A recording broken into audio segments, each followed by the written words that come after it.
Still wasting time with paintings? Michael's voice dripped with disdain as he surveyed my studio apartment, his expensive Italian shoes looking out of place among my scattered art supplies.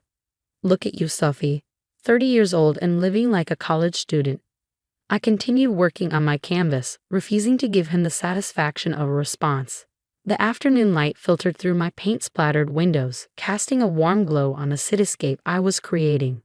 Dad's worried about you, he continued, picking up a brush with 2 fingers like it might contaminate him. We all are. The Anderson name means something in this city. You can't keep playing around with watercolors forever. The Anderson name. Our father's real estate empire stretched across 3 states, with Michael as the crowned prince ready to take over. Meanwhile, I was the family embarrassment, the daughter who chose art over economics. I'm not playing, Michael, I finally said, setting down my brush. This is my career. He laughed, the sound echoing off my bare walls. Career? You haven't sold a piece in months. Even that little gallery in Brooklyn dropped you. The reminder stung. Harrison Gallery had indeed terminated my contract last month, but not for the reasons my family assumed. I'd been the one to walk away when I discovered they were undervaluing local artists' work. Why are you really here? I asked, wiping my hands on my paint-stained apron. Michael's expression shifted to what he probably thought was brotherly concern. Dad's offering you another chance. Executive position at Anderson Development, your own office, company car, real salary. All you have to do is give up this hobby. I looked around my small studio. Canvases lined the walls, some finished, others in progress. My latest series explored urban development's impact on communities, something my family's company never considered when demolishing historic buildings for luxury condos. Tell Dad thanks, but no thanks. I'm good here. Good? Michael gestured around incredulously. You call this good? Sophie, you're living on instant noodles and hope. Meanwhile, I just closed a $50 million deal. Congratulations, I said flatly. I'm sure the country club is very impressed. His face hardened. You know what? Fine. Keep pretending you're some tortured artist, but don't come crying to us when you can't make rent. After he left, I sat on my paint-splattered stool, his words echoing in my mind. The truth was, I hadn't told my family about the changes in my life. They didn't know about the meetings I'd been having, the plans I'd set in motion. My phone buzzed. A text from Maya, my best friend since art school. Just heard about the Harrison thing. You okay? I smiled, typing back, better than okay. Meeting with investors tomorrow. Still want in. Her response was immediate. Hell yes. The art world won't know what hit it. 6 months earlier, I'd started noticing a disturbing pattern in New York's gallery scene. Small galleries were being bought out by large corporations. Artists were being exploited, and authentic voices were being silenced in favor of mass-market appeal. That's when the idea hit me. What if there was a gallery chain that actually supported artists? One that offered fair commissions, promoted diverse voices, and helped build communities around art? I spent months developing the business plan, using skills I'd learned growing up in a business-focused family, skills they never realized I'd absorbed. Maya, who'd gone on to get her MBA while maintaining her art practice, helped refine the numbers. The next morning, I stood before a panel of investors in a borrowed suit, my hands still faintly stained with paint. Ms. Anderson, the lead investor, leaned forward. Your proposal is intriguing. A chain of galleries focused on artist advocacy and community engagement. But why should we trust an artist to run a multi-million-dollar business? I met his gaze steadily, because I understand both worlds. I know what artists need to thrive, and thanks to my family background, I know how to make it profitable. The current gallery model is broken. I can fix it. 2 hours later, I walked out with initial funding of $10 million. My hands shook as I called Maya. They're in, I breathed. All of them. Maya screamed so loud I had to hold the phone away from my ear. I told you. When do we start? Immediately. Start contacting the galleries on our list. And Maya? Not a word to my family, not yet. Over the next year, I worked in secret. Through a series of shell companies, I began acquiring struggling galleries across the city. Each one was rebranded under the umbrella of Phoenix Art Collective, a name chosen because it represented rising from the ashes of a broken system. The changes were subtle at first. Higher commission rates for artists, community workshops, partnerships with local schools. But soon, word spread in the art community. Phoenix galleries became known as places where artists were treated fairly and art was accessible to everyone. I moved out of my studio apartment into a modest 2-bedroom, converting one room into an office. My family assumed I'd finally started selling enough paintings to afford it. They didn't know I now owned 15 galleries across New York, with plans to expand to Chicago and Los Angeles. Then came the call that would change everything. Sophie, Maya's voice was urgent. Anderson Development just announced plans for a new luxury complex in Soho, mixed-use retail and residential. So, they announce new projects all the time. No, you don't understand. They're partnering with Arts United Corporation for the retail spaces. And guess who owns all the galleries Arts United wants to acquire? My heart stopped. Phoenix Art Collective owned every major gallery in their target area. They can't proceed without our approval, I said slowly, realization dawning. Nope. I could hear Maya's grin through the phone. Your brother's $50 million deal. It's worthless without your signature. That night, I received an email from Anderson Development's legal team, requesting a meeting with Phoenix Art Collective's CEO. They didn't know that the mysterious owner they needed to negotiate with was the same person they'd dismissed as a failed artist. I poured myself a glass of wine, studying the email. After years of condescension and dismissal, my family was about to discover exactly what I built while they were busy mocking my choices. The meeting was scheduled for next week. I had 7 days to prepare for the moment my family would realize that the daughter they'd written off as a dreamer now held the key to their biggest deal of the year.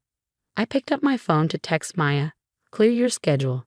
It's time for the Andersons to meet Phoenix." The Anderson Development Conference Room hadn't changed in the 10 years since I'd last been there. The same mahogany table dominated the space. The same Manhattan skyline stretched beyond floor-to-ceiling windows. Only now, I wasn't here as the disappointing daughter. Maya sat beside me, tablet in hand, professional in her tailored suit. We'd arrived early, waiting for the Anderson team to make their entrance. "Nervous?" she whispered. "Oddly calm," I replied, straightening the portfolio before me. Like everything's finally falling into place. The door burst open. Michael strode in first, followed by our father and their legal team. They faltered slightly seeing me there. "Sophie," Michael's forehead creased. "What are you doing here? This is a private meeting." I smiled pleasantly.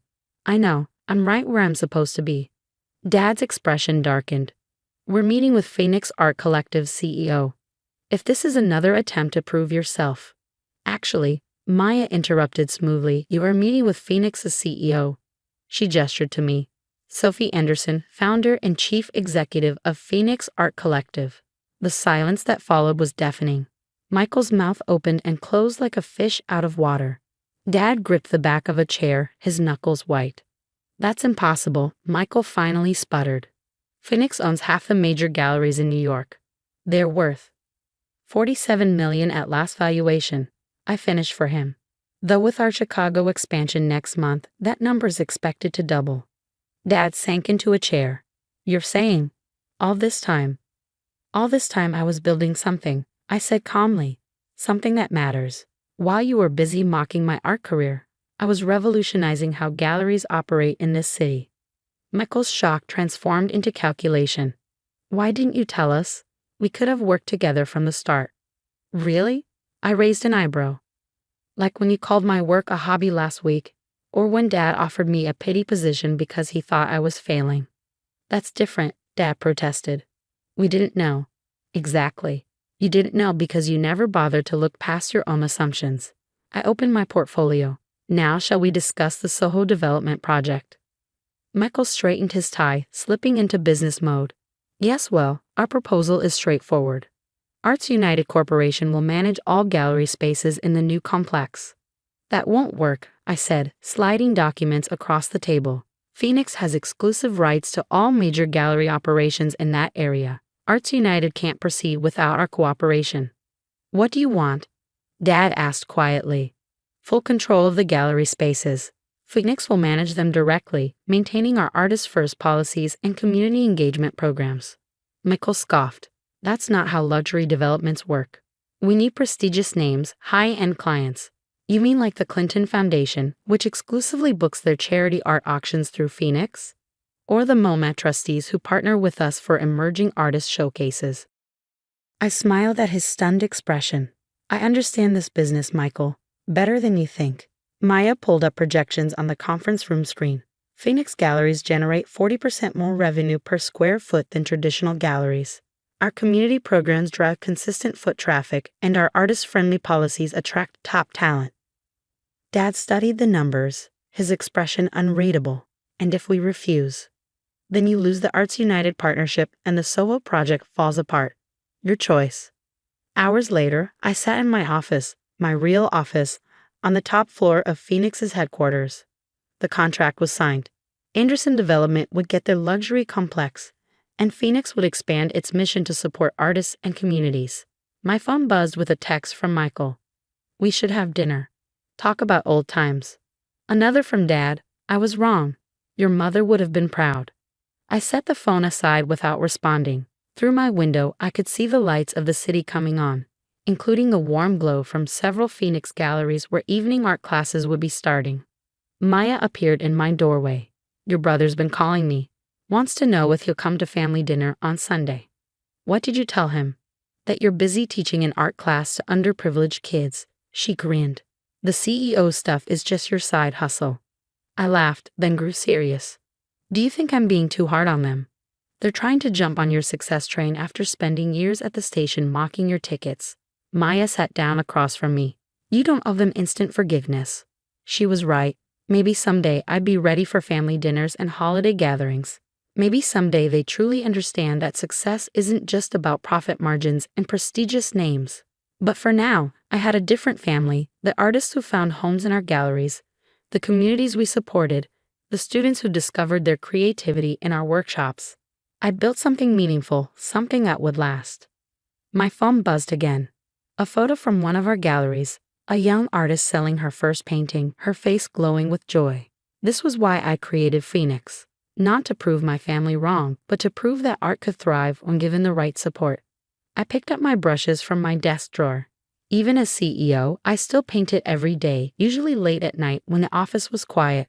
Tonight's canvas waited on an easel by the window, a piece about transformation, about rising above others' expectations. A text from Maya. You showed them what a failed artist can do. I smiled, mixing colors on my palette. Success, I'd learned, wasn't about proving others wrong. It was about proving yourself right. As I began to paint, I thought about the long journey from that small studio apartment to this moment. My family had wanted me to give up art for business, never realizing I could excel at both. They'd seen art as a hobby, while I'd seen it as a revolution waiting to happen. Tomorrow, I would review expansion plans, meet with artists, and continue building the company that was changing the art world. But tonight, I was just an artist with a canvas, creating something new. And that despite what my family had always thought was worth everything.